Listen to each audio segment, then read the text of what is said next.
Marley was dead to begin with. There is no doubt whatsoever about that. The register of his burial was signed by the clergyman, the clerk, the undertaker, and the chief mourner. Scrooge signed it, and Scrooge's name was good for any piece of business he chose to put his hand to. Marley was as dead as a doornail.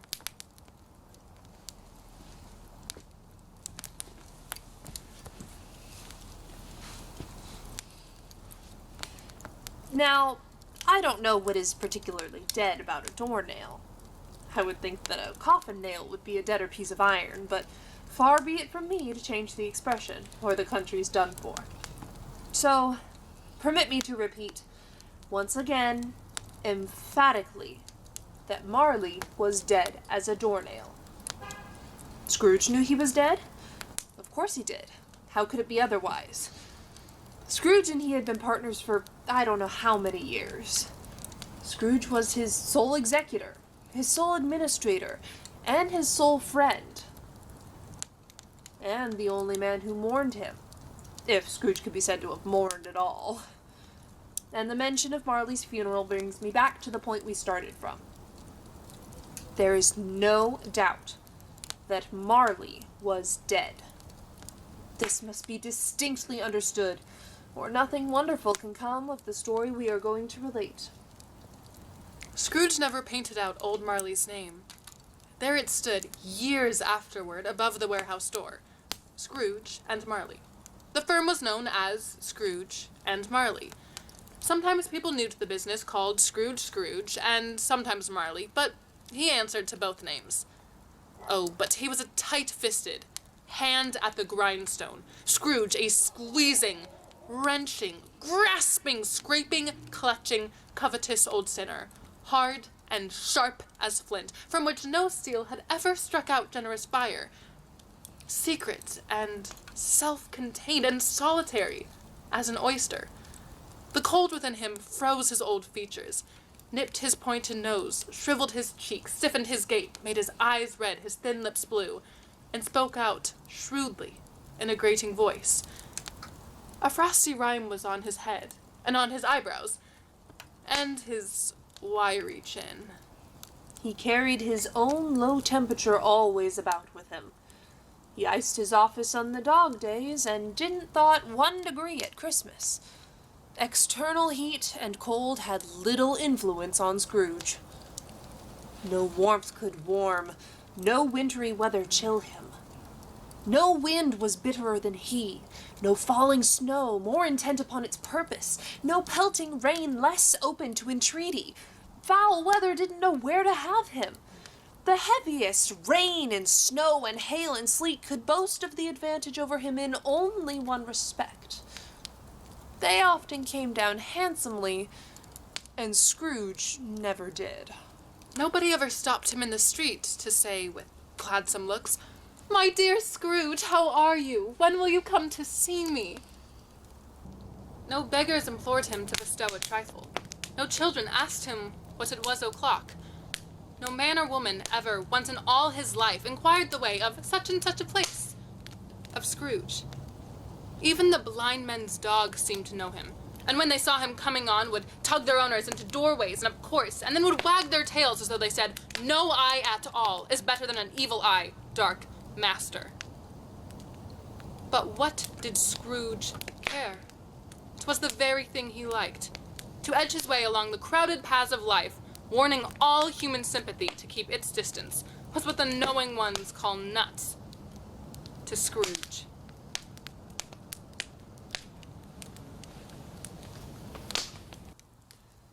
Once upon a time, on all the good days of the year, on Christmas Eve, old Scrooge sat busy in his counting house. The fog came pouring in through every chink and keyhole, and was so dense without that although the court was of the narrowest, the houses opposite were mere phantoms. The door to Scrooge's counting house was left open that he might keep his eye on his clerk, who in a dismal little cell beyond, a sort of tank, was copying letters. Scrooge had a very small fire, but the clerk's fire was so very much smaller that it looked like only one coal. But he couldn't replenish it, for Scrooge kept the coal box in his own room, and surely as the clerk came in with the shovel, the master predicted that it would be necessary for them to part. A Merry Christmas, Uncle. God save you. Quite a cheerful voice. It was the voice Humbug! of Scrooge's nephew, who Christmas came a upon him humbug, so Uncle? quickly Surely you don't that mean this that. was the first intimation he had of Of his course approach. I mean it. Merry Christmas indeed. What reason have you to be merry? You're poor enough. Come, Uncle, what reason have you to be dismal? You're rich enough. Away with Christmas. What's Christmas to you? But a time for paying bills with no money. A time for finding yourself a year older and not an hour richer. If I could work my will, every idiot who goes about with Merry Christmas on his lips should be boiled in his own pudding and buried with a stake of hole through his heart. He should. Uncle. Nephew, keep Christmas in your own way and let me keep it in mine. Keep it, but you don't keep it. Well, then let me leave it alone then. A lot of good it has done you. Well, there are many things from which I've benefited from, even if they didn't show profit, I dare say. Christmas among the rest. But if anything belonging to Christmas can be considered apart from the sacred source of its name and origin, I am sure I've always thought of Christmas as a good time. A kind, forgiving, charitable, pleasant time. The only time of the year I know of when men and women seem by one account to open their shut-up hearts and to think of others as if they really were fellow passengers to the grave. And therefore, Uncle, though it has never put a scrap of silver or gold in my pocket, I believe it has done me good, and will do me good. And I say, God bless it. The clerk in the tank Another sound out applauded of you, and you'll involuntarily, keep your Christmas by losing becoming your immediately position. sensible to the impropriety. Don't be angry, Uncle. Come and dine with us tomorrow. I'll see myself in hell first. But why, Uncle? Why? Why? Let me ask you a question. Why did you get married recently? Well, because I fell in love, of course. Love. You fell in love. Good afternoon, nephew. But you never came to visit before I married. Why give it a reason for not coming now?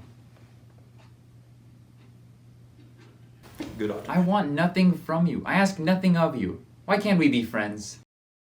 Good afternoon. I'm sorry to find you so resolute. We've never had a quarrel, you and I, but I came all the way out here to give you the greetings of the season, and I'll keep my Christmas humor to the last. So, Good. a Merry Christmas, Uncle. And a Happy New Good Year. afternoon. And a Merry Christmas to you, Bob Cratchit. Thank you, sir. Merry Christmas, sir. And there's another fellow, my clerk, with 15 shilling a week, a wife and a family, talking about a Merry Christmas. I'll retire to bed now. As Scrooge's nephew had been let out, two other people had been let in. They had books and papers in their hands. Scrooge Bowed and to him. Marley's, I believe. Have I the pleasure of addressing Mr. Scrooge or Mr. Marley? Marley's dead. In fact, he died 7 years ago this very night. We have no doubt his liberality is well represented by his surviving partner. At this festive season of year, Mr. Scrooge, it is more than usually desirable that we make some slight provisions for the poor and needy who are suffering greatly at this present time. Why, many thousands are in want of basic needs.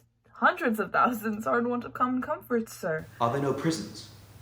Did they disappear? No, there are still plenty of prisons. And the workhouses for the poor, are they still in operation? They are. Still, I wish I could say that they were not. And the poor law and the treadmill are in full vigor then? Yes, very busy, sir. Oh, well, I was afraid from what you had said that something had stopped them in the useful course. I'm glad to hear it. Given that they scarcely furnish Christian cheer to the multitude, a few of us are trying to raise a fund to buy the poor some meat and drink and means of warmth. We choose this time because it is a time above all others when want is keenly felt and abundance rejoices. What shall I put you down for? Nothing. Ah, you wish to be anonymous then? I wish to be left alone. Since you ask me what I wish, gentlewomen, that is my answer. I don't make merry myself at Christmas, and I can't afford to make idle people merry. I am taxed enough for the institutions I have mentioned, and they cost enough. Those who are badly off must go there. But many cannot go there, and many would rather die. Well, if they'd rather die, then perhaps they should go ahead and do it, and decrease the surplus population. Well, sir, if I... It's none of my business. It's enough for a man to understand his own business and not to interfere with other people's. Mine occupies me constantly. Good day, gentlewomen.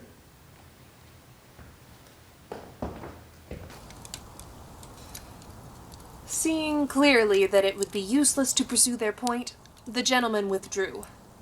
Scrooge returned to his labors with an improved opinion of himself, and in a more facetious temper than was usual with him. Foggier yet, and colder. Piercing, searching, biting cold. If the good Saint Dustin had but nipped the evil spirit's nose with a touch of such weather as that, instead of using his familiar weapons, then indeed he would have roared to lusty purpose.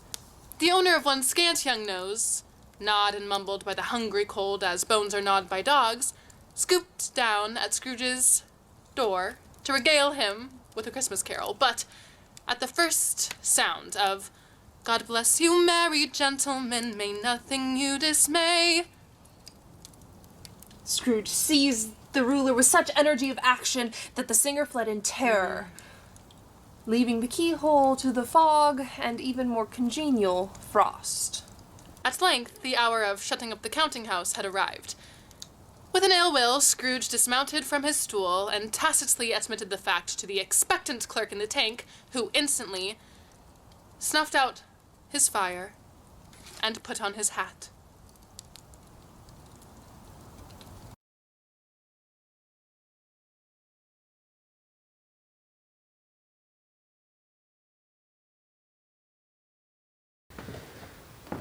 You'll want all day tomorrow, I suppose?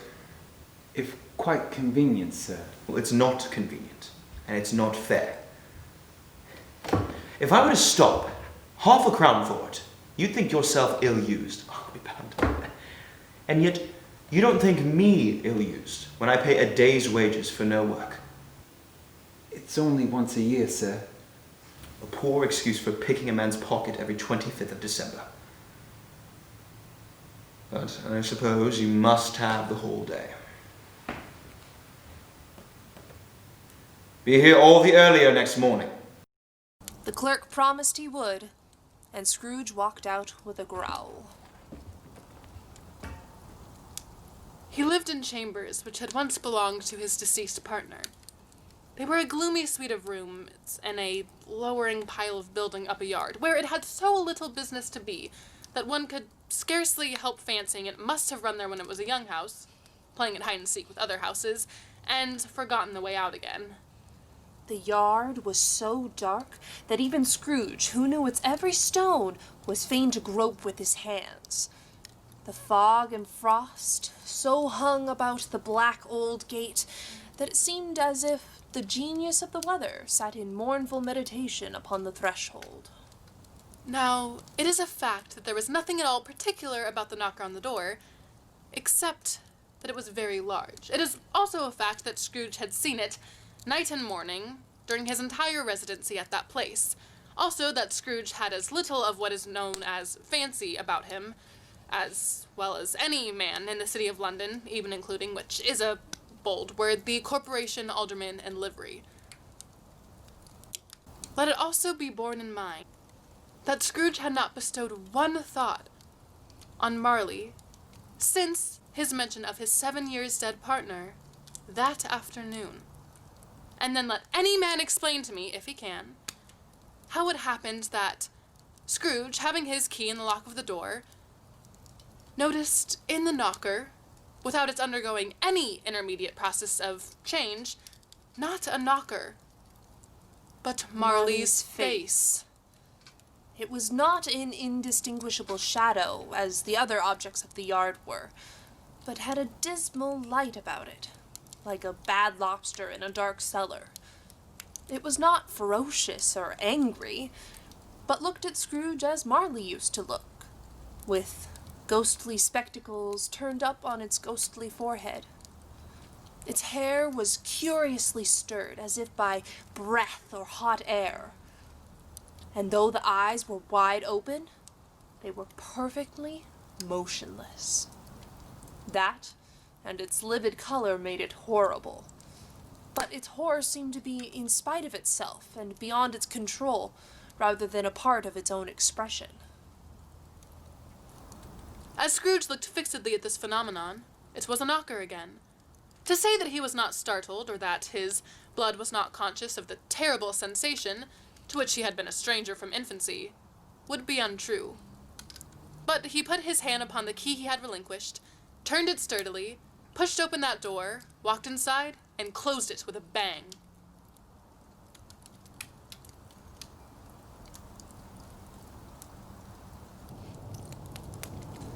Darkness is cheap, and Scrooge liked it.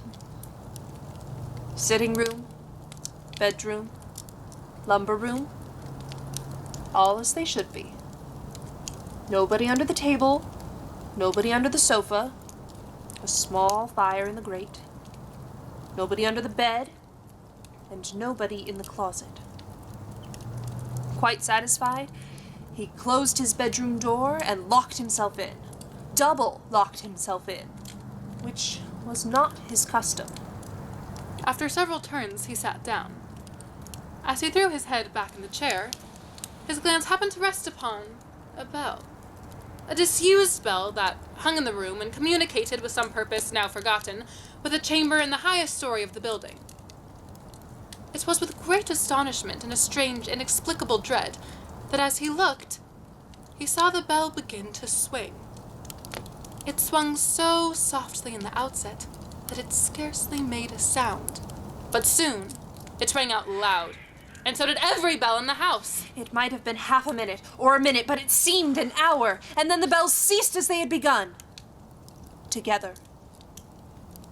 They were succeeded by a clanking noise, deep down below, as if some person were dragging a heavy chain over the casks in the wine merchant's cellar. Scrooge then remembered to have heard that ghosts in haunted houses were described as dragging chains. It's humbug still. I won't believe it. His color changed, though, when, without a pause, it came on through the heavy door and passed into the room before his eyes. Though he looked the phantom through and through, and saw it standing before him, though he felt the chilling influence of its death-cold eyes, and marked the very texture of the folded kerchief bound about its head and chin, which wrapper he had not observed before, he was still incredulous, and fought against his senses. Oh no. What do you want of me? Watch. Who are you? Ask me who I was. Who were you then? You're particular for shade. In life, I was your partner. Jacob Marley. Bah! You don't believe in me. I don't. Why do you doubt your senses? Because a little thing affects them. A slight disorder of the stomach makes them cheats. You might be an undigested bit of beef, blot of mustard, a fragment of an underdone potato. There's more of gravy than of grave about you, whatever you are. You see this toothpick? Well, I am but to swallow this, and be for the rest of my days persecuted by a legion of goblins, all of my own creation. Humbug, I tell you. Humbug.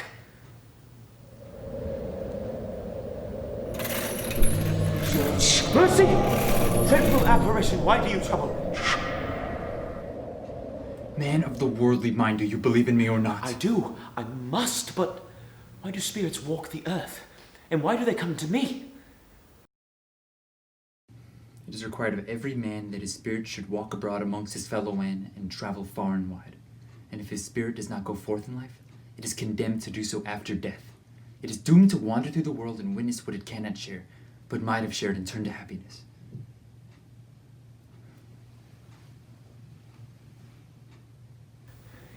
You are fettered. Tell me why. I wear the chain I forged in life. I made it link by link, yard by yard, and wore it of my own free will. Is the pattern strange to you?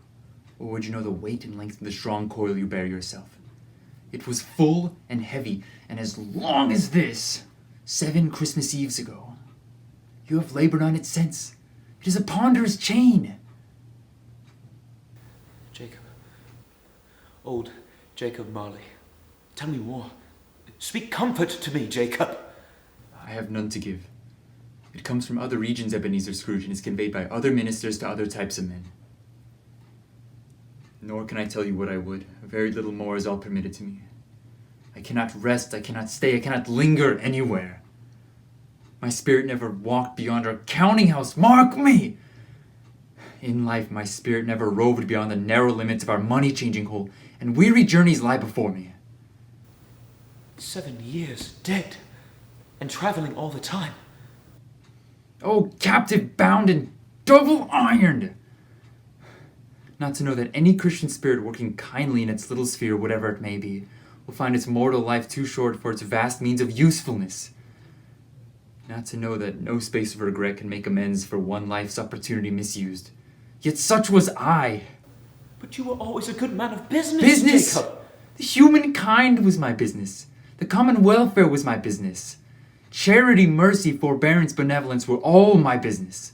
The dealings of my trade were but a drop of water in the comprehensive ocean of my business. Hear me.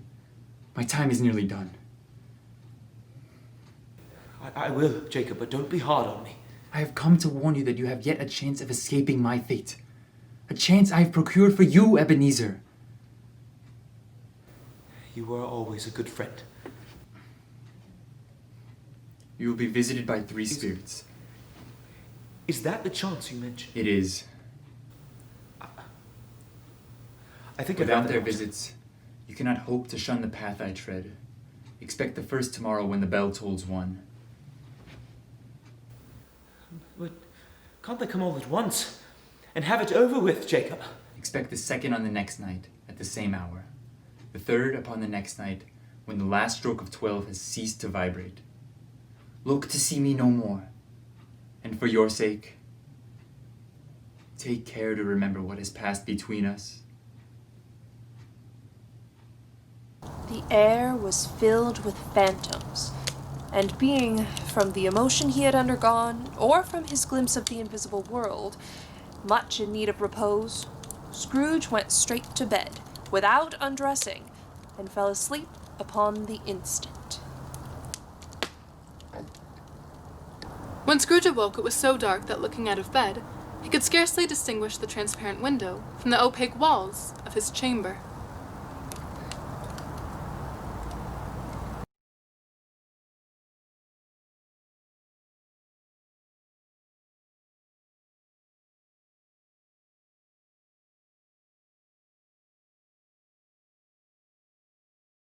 Was it a dream then?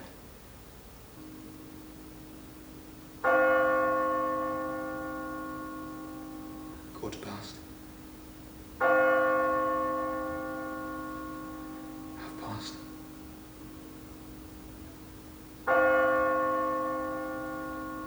Quarter to it.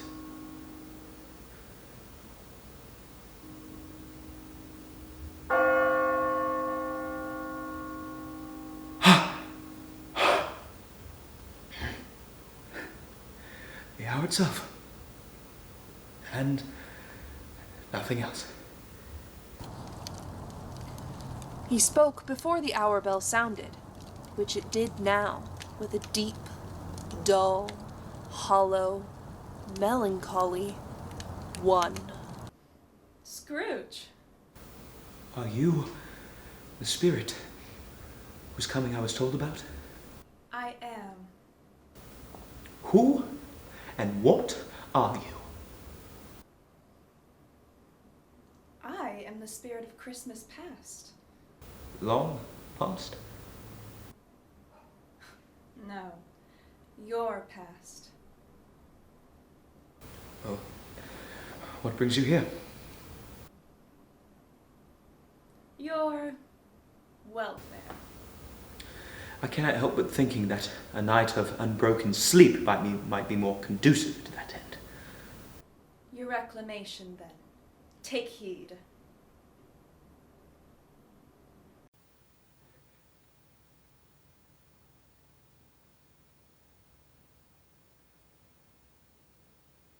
Good heavens. I was bred in this place. I was a boy here. Spirit, lead me where you will. You recollect the way? Remember it. I could walk it blindfolded. Strange that you've forgotten it for so many years. That's David Masterson! And Robert Estes! Hello! These are merely shadows of things that have been. They are not aware of us. They're all off and gone. The school is not quite deserted. A solitary child neglected by his friends is there still. My mother died giving birth to my sister. My father grew morose and seemed to begrudge us ever after. I wish, but it's too late now. What is it? It's nothing. It's just there was a boy singing a Christmas carol outside my door last night. I should like to have given him something, that's all.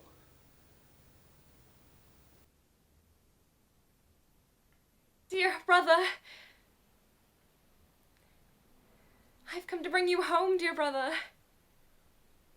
Yes, home for good and for all. Father is much kinder than he used to be. He was in a pleasant mood just the other night, so that I was not afraid to ask him once more if you might come home.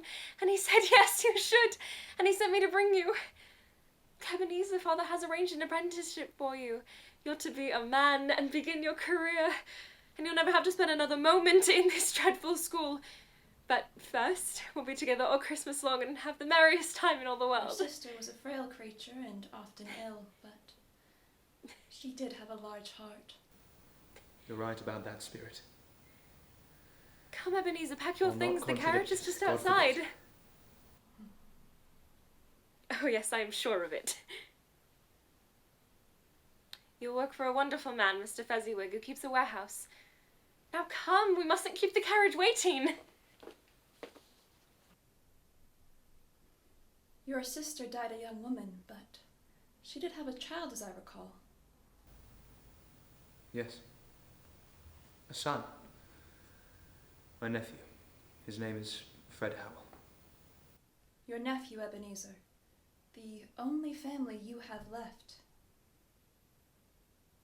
Yes, that is true. Well, come along, Ebenezer. It is time to see another Christmas. Do you know this place? Know it? This is where I was apprenticed.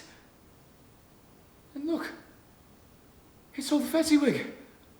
Bless his heart, Fezziwig alive again. Yo ho there, Ebenezer, Dick. No more work tonight, my lad. It's Christmas Eve. Clear all this nonsense away, all of you. We must make room. Life is too short for all work and no play. I say it's time for a party. Hilly ho! Cheer up, Ebenezer. A small matter to make these silly people feel so much gratitude and joy. Small thing. Is it not? After all, what did this Fezziwig do? Spend a few pounds on a party? Does he really deserve such praise as this? It isn't that, Spirit. What? Mr. Fezziwig has the power to make us happy or unhappy. He can make our work pleasant or miserable, just in the way that he looks at us, in the way that he addresses us. 1,000 such little things add up, you know. Until the happiness he gives is as great as if it cost a fortune. What is it? Nothing in particular. Something, I think. No, it's... I should like to be able to say a word or two to my clerk just now, that's all. Oh, quick, Ebenezer, my time grows short. Look. This was not addressed to Scrooge, or to anyone who he could see, but it produced an immediate effect. For again, Scrooge saw himself.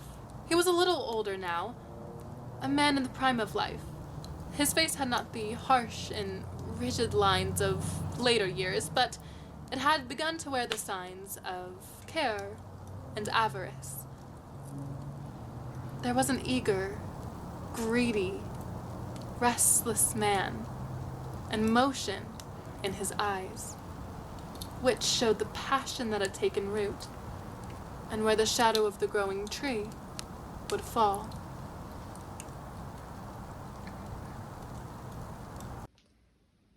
I know it matters very little to you.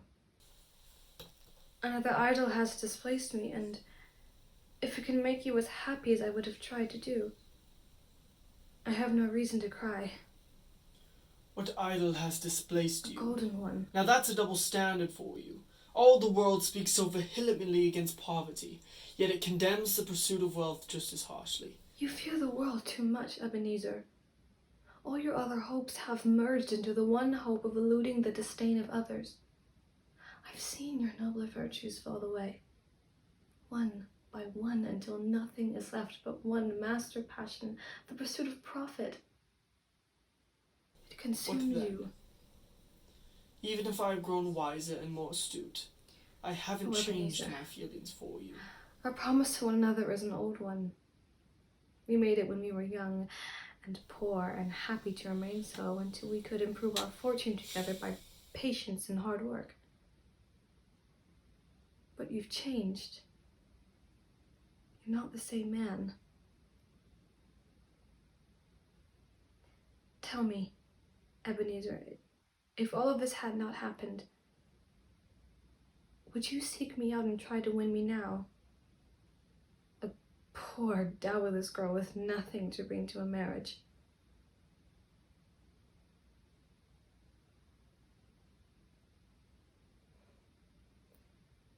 Just as I thought. You may feel sad now, Ebenezer, but I've no doubt you'll dismiss the thought of me very soon. As if you were glad to have awakened from a bad dream. May you be happy in the life you've chosen. Spirit, remove me from this place, conduct me home. Why do you enjoy torturing me? There is one more shadow we must see. I don't wish to see it. Show me no more. I saw an old friend of yours this afternoon. Oh? Who was it? Take a guess. Why, surely you don't mean old Ebenezer Scrooge. The very same. I passed his office window. His partner, Jacob Marley, lies upon the point of death, I hear. And there he sat, old Scrooge, all alone.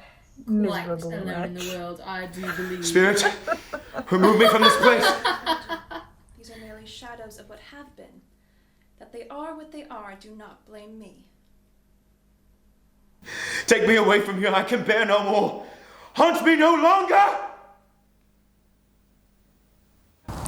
After this mighty struggle, if it could be called a struggle, Scrooge was conscious of being exhausted and overcome with an irresistible drowsiness, and further, of being in his own bedroom again. He barely had time to reel to bed before he sank into a heavy sleep. Scrooge? Ebenezer Scrooge? Come in. Come here and know me better, man. I'm the spirit of Christmas present. Bet you've never seen the likes of me before, huh? No. You've never walked forth with any of my elder brothers born in these later years? No, I don't believe I have.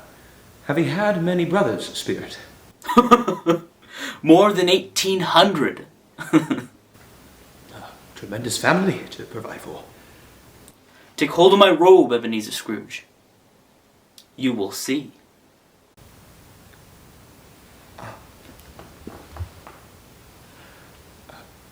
Spirit,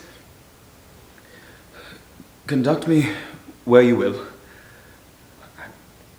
I went forth last night on compulsion and learnt a lesson which is working now. Tonight, if you have aught to teach me, let me profit by it.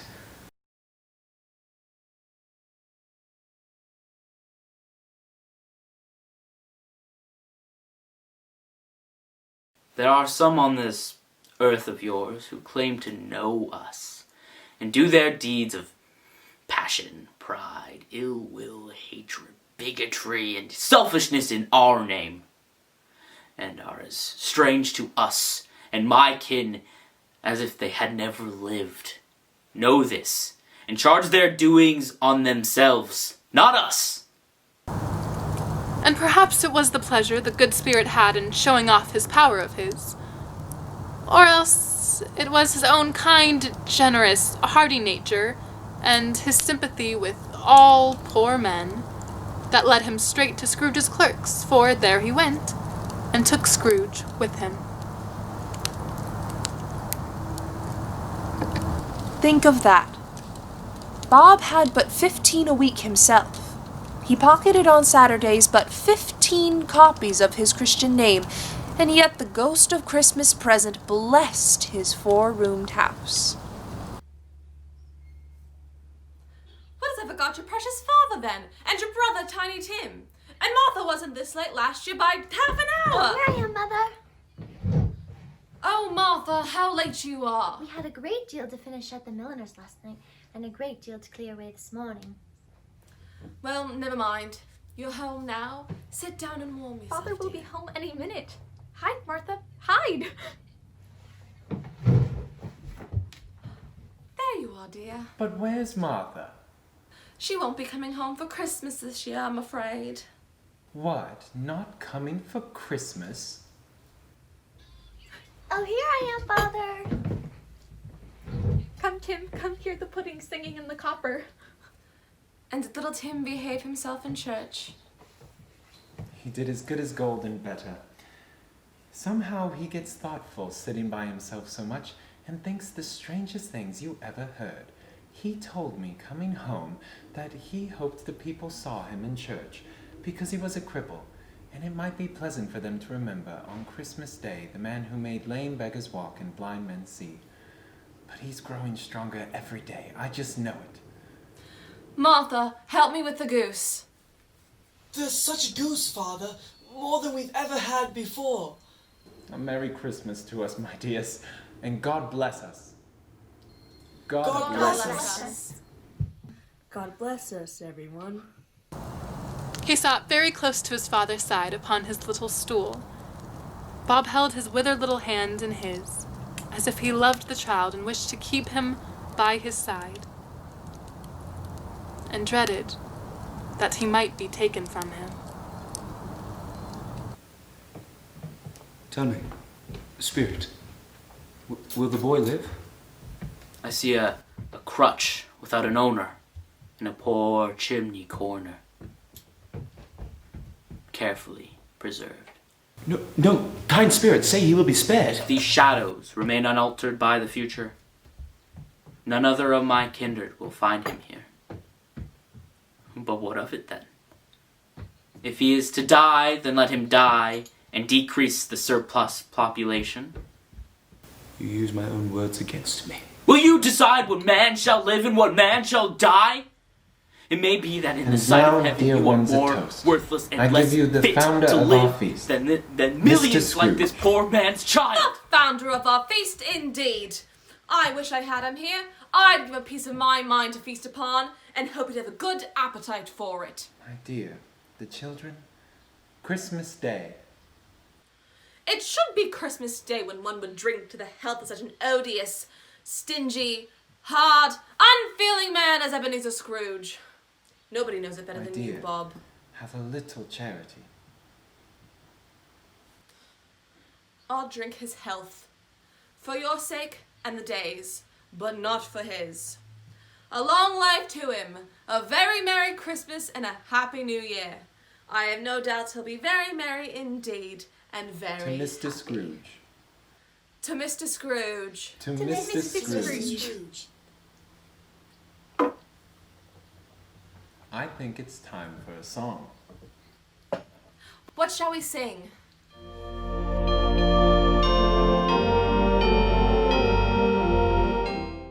It was a great surprise to Scrooge, while listening to the moaning of the wind, and thinking what a solemn thing it was to move through the lonely darkness, and over an unknown abyss whose depths were secrets as profound as death.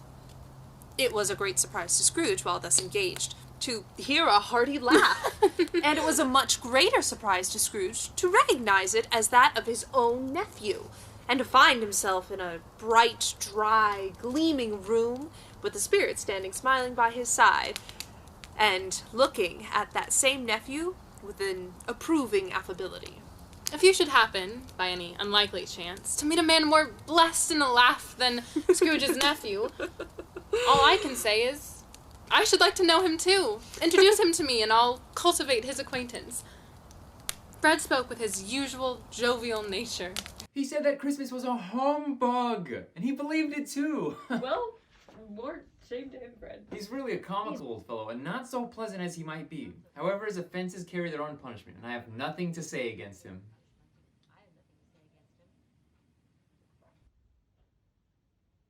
I'm sure he's very rich, Fred. At least. But his wealth is of no use to him. He doesn't do any good with it. He doesn't make himself any more comfortable with it. And I sincerely doubt he'd ever consider benefiting us with it. Oh, I have no patience with him. Oh, but I do. Who suffers by his ill whims? Himself, always. Here, he takes it into his head to dislike us and won't come and dine with us. What are the consequences? He loses some pleasant moments which could do him no harm. I mean to give him the same chance every year whether he likes it or not. You know, I think I may have cracked the old boy yesterday if I do say so myself. He's given us plenty of merriment, I'm sure, and it would be ungrateful not to drink to his health. So, here's to Uncle Scrooge. Merry Christmas and a Happy New Year to the old man. Uncle Scrooge! Uncle Scrooge. Much they saw and far they went. It was a long night, if it was only one night, but Scrooge had his doubts of this, because the Christmas holidays appeared to be condensed into the space of time they passed together. And then... Forgive me, Spirit, if I'm not justified in asking, but I see something strange and not belonging to yourself protruding there. Is it a foot or a claw? From the foldings of its robe it brought two children, wretched, abject, frightful, hideous, miserable. They knelt down at its feet and clung upon the outside of its garment. Spirit! Are they yours? No! They are man's. They cling to me, appealing to their fathers. This boy's ignorance, and this girl's want. Beware them both, and all of their kind, but especially beware this boy. For on his brow I see that which is written, doom, unless it be erased. Deny it, and abide the end. Have they no refuge or resource? Are there no prisons? Are there no workhouses?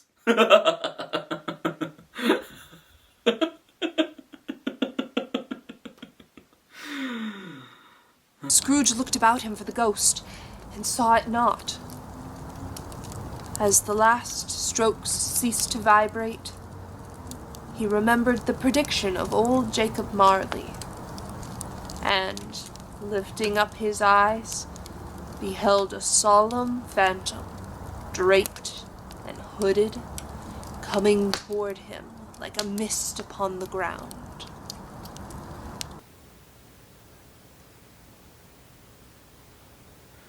I take it that I'm in the presence of the spirit of Christmas yet to come.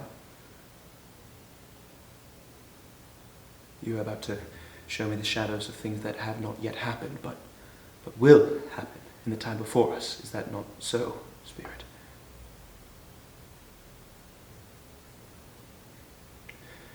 Ghost of the future, I fear you more than any spectre I have seen. Will you not speak to me?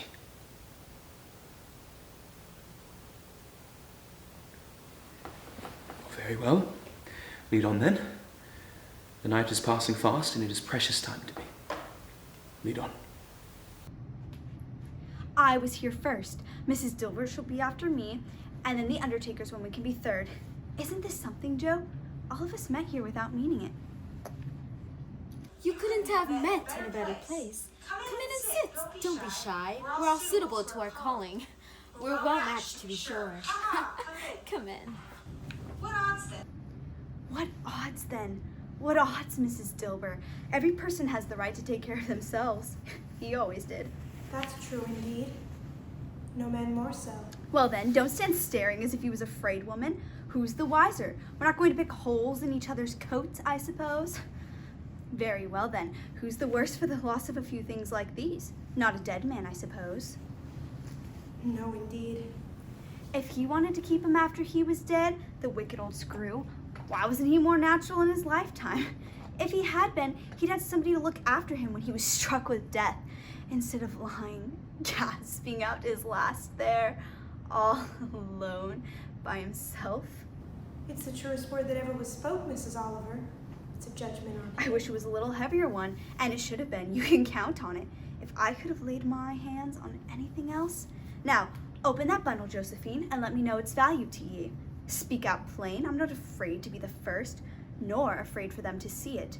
We knew pretty well we were helping ourselves before we met here, I believe. It's no sin to see to one's livelihood. Ah, the Undertaker's been a busy man.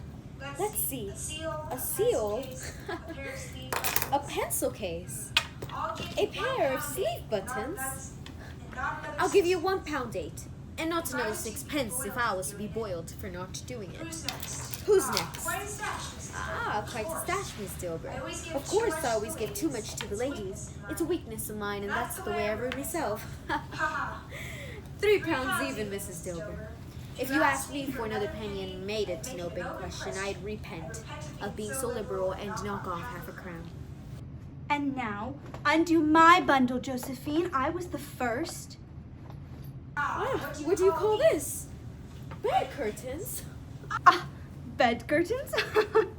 You don't mean to say you took him down, rings and all, with him lying there? And why not? He wasn't apt to catch his cold without him, I dare say.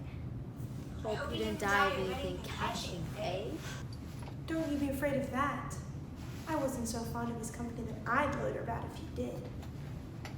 Ah, you may look through that shirt till your eyes ache, but you won't find a hole in it, nor a threadbare place. It's the best he had, and a fine one, too. They'd have wasted it if it hadn't been for me. And what do you call wasting it? Why, putting it on him to be buried in, to be sure. £4, 6 shillings, and 2p, and not another penny more if I was to be boiled for it. And this is how it ends. He scared everyone away from him when he was alive. Prophetess when he is dead. Spirit, this is a fearful place. In leaving it, I shall not leave its lesson, I assure you. I see. The case of this unhappy man might be that of my own. My life tends that way now, merciful heaven, but surely there is someone who feels some emotion connected with this man's death. Show that person to me, I beg of you. The phantom moved away as it had come toward him. Scrooge followed in the shadow of its dress, which bore him up, he thought, and carried him along. Thomas. Whoa. What have you heard? Is it good or bad? Bad. I'm afraid. Did he deny you the extra time you asked for? Or No. has he evicted us? There is hope yet, Caroline. Only if he repents, that old miser. Nothing is past hope if such a miracle's happened. He's past repenting, dear. He's dead. I thought you were merely trying to avoid me. Oh, God. But what I've been told is very true. Lord, forgive me. Not only was he very sick, but he was dying, even then. To whom will our debt be paid? I don't know. But before that time, we'll be ready with the money. Show me some tenderness connected with the death, or that dark chamber spirit, which we left just now, will be forever present to me. The ghost conducted him through several streets familiar to his feet, and as they went along, Scrooge looked here and there to find himself, but nowhere was he to be seen. They entered poor Bob Cratchit's house, the dwelling he had visited before, and found the mother and the children sitting around the fire. Quiet. Very quiet. The noisy little Cratchits stood still as statues in one corner, and sat looking up at Peter, who had a book before him. The mother and her daughters were engaged in sewing, but surely they were very quiet. And he took the child, and he set him in the midst of them. And he said to them, "Whenever you welcome a little child, you welcome me." This color hurts my eyes. The candlelight makes them weak, and I wouldn't want to show weak eyes to your father when he gets home. Not for the world. It must be near his time. Past it. Rather, I think he's walked a little slower than he has been the past couple evenings. Yes, I've known him to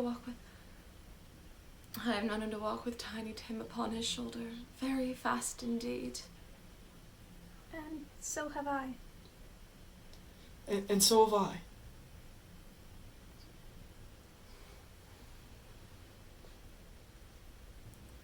But he was very light to carry, and your father loved him so. It was no trouble at all. Is that your father now? And little Bob and his comforter, he had need of it, poor fellow, came in. Bob was very cheerful with them and spoke pleasantly to all the family. You went today then, Robert? Yes, my dear. I wish you could have been there. It would have done you good to see how green it is. But you'll see it soon enough. I promised him that I would walk by on a Sunday to visit him, my little child. Oh, Father. Don't be grieved. Don't mind it, Father. My family. You'll never guess whom I saw today. Mr. Fred Hallowell, Mr. Scrooge's nephew. I met him on the street, and he saw that I was looking down, and, well, he is the most pleasant-speaking man you ever heard, so I was not afraid to tell him. And he said to me, "I am heartily sorry, Mr. Cratchit, heartily sorry." And he pledged to be of any service he could to us, and that I should even call on him at home. But it is not so much for what he can do for us, such as his kind way, that am I thankful. But it really seems as if he had known our Tiny Tim, and felt with us. And I've got news for you, Peter. What is it, Father? Mr. Hallowell told me that he has been able to secure an apprenticeship for you. You begin at 8 shillings a week starting Tuesday next. 8 8 shillings a week! Peter will be keeping company with someone and setting up for himself. That will happen soon enough. Get along But with however and whenever we are parted from one another, I'm sure none of us will ever forget poor Tiny Tim. And I know as well, my dears, that when we remember how patient and mild he was, although he was a little child, we shall not quarrel among ourselves and forget our little Tim in doing it.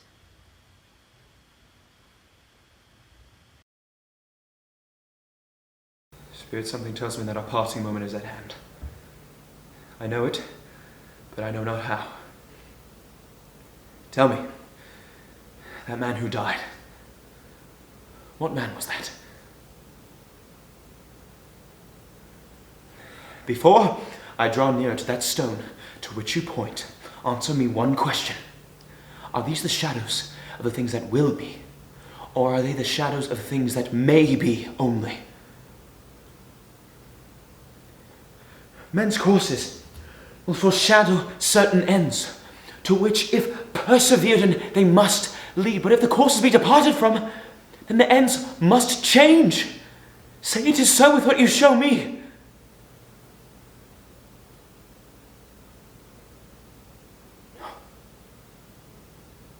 No. Am I that man? Am I the one who died and no one mourned? Say it isn't so, Spirit. Say it isn't so. Spirit, hear me. I am not the man I was. I will not be the man I must have been but for your intervention. Why show me this if I am past all hope? Spirit, your nature intercedes for me and pities me.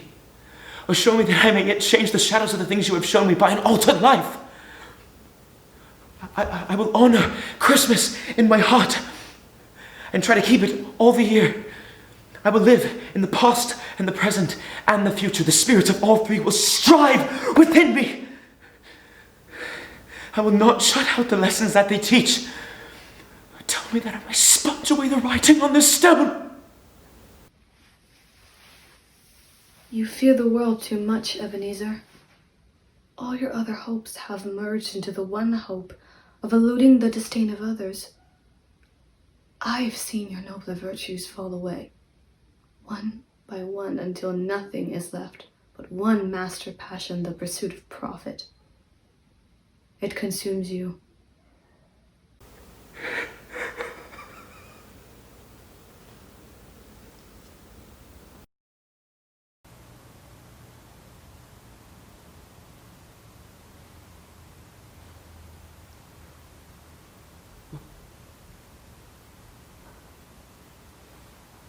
Where am I?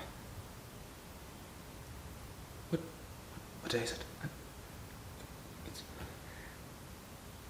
It's morning, but what day? How long have I been with the spirits? I don't know, but I'm alive. I'm alive. Oh, they're still here. They're not torn down. They are here. I am here. I don't know what to do. I'm as light as a feather. I'm as happy as an angel. I'm as merry as a schoolboy. Hello, you boy. What day is it? No. Don't be afraid. What day is it today? What day?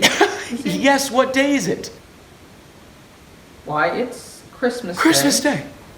Are you quite sure, my good fellow? I should say I am. Of course they can. They can do anything they like. Hello, my fine fellow. Hello. Do you know the Poulterers in the next street but one at the corner? I should hope I did. An intelligent boy.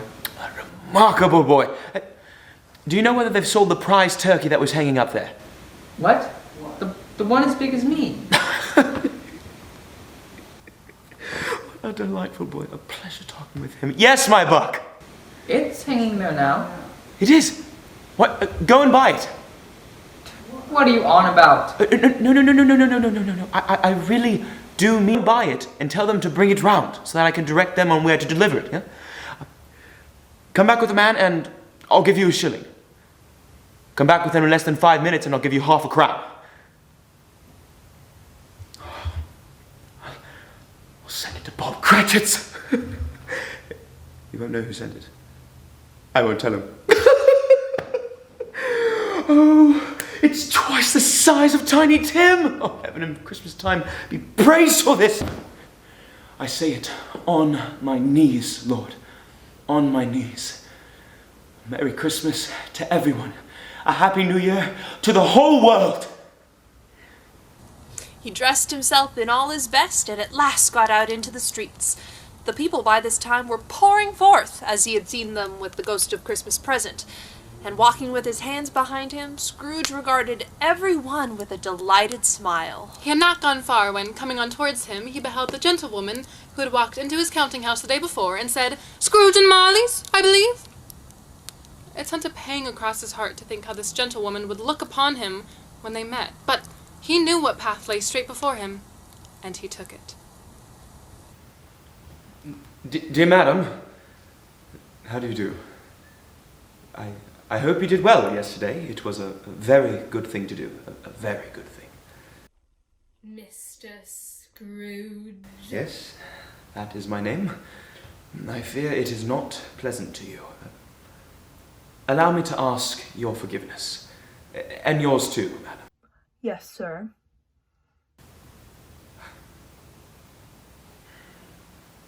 And would you have a... Lord, bless me. My dear Mr. Scrooge, are you quite serious? If you please, not a farthing less. And a great many back payments are included in it, I assure you. Will you do me that favor? My dear sir, I don't know what to say to such generosity. Don't say anything, please. We will. Come and see me sometime. Well. Will you come and see me, both of you? Many thanks. I am much obliged to you. I thank you 50 times. Bless you both. And a Merry Christmas.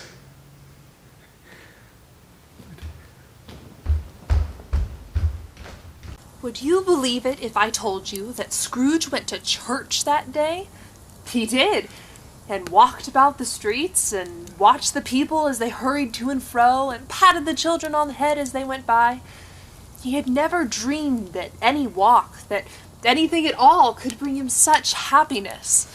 In the afternoon, he turned his steps toward his nephew's house. Who could that be? I don't know. No one's expected at this hour. Uncle Scrooge!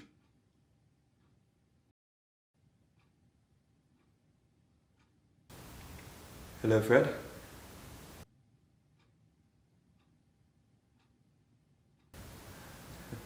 The very same. It is I, your Uncle Scrooge. I recall an invitation you made to me yesterday to come and dine with you. And if that invitation is still in force, I should like to accept. Will you let me in, Fred? Come in, yes! Yes, come in, yes! Oh, yes! Let him in! Oh, it is a mercy he didn't shake his arm off. He was at home in 5 minutes. Nothing could be heartier. His niece looked just the same. So did the sister when she arrived. So did everyone when they came. Wonderful party, wonderful games, wonderful unanimity, wonderful happiness. But he was early at the office the next morning. Oh, he was early there. If he could only be there first and catch Bob Cratchit coming late. That was the thing he had his heart set upon. And he did it. Yes, he did. The clock struck 9. No Bob. A quarter past. No Bob. He was a full 18 minutes and a half past his time. Scrooge sat with his door wide open that he might see him come into the tank.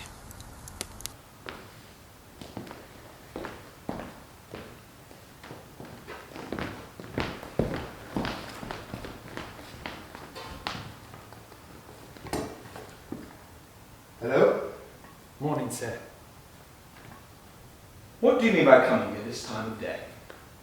I'm sorry, sir. I am behind my time. Yes, you are.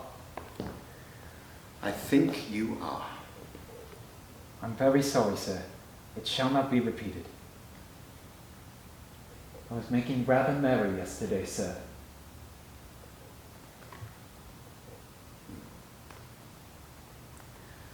I'll tell you what.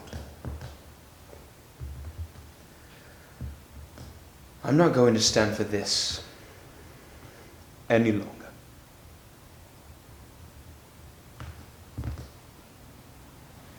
And therefore,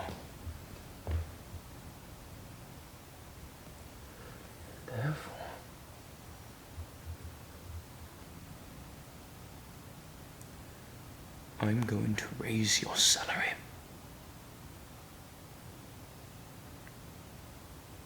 Yes. A Merry Christmas to Bob, my good fellow. A merrier Christmas than I have given you for many a year. Yes, I'm going to raise your salary and endeavor to assist a struggling family.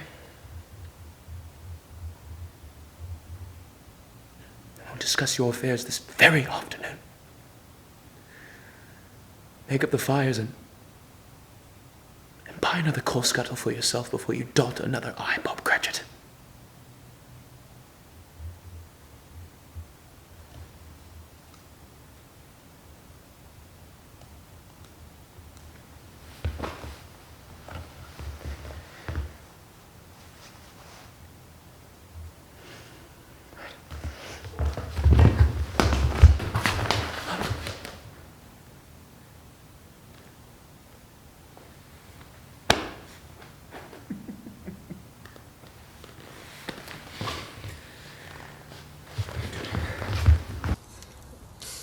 Scrooge was better than his word. He did it all and infinitely more. And to Tiny Tim, who did not die, he was a second father.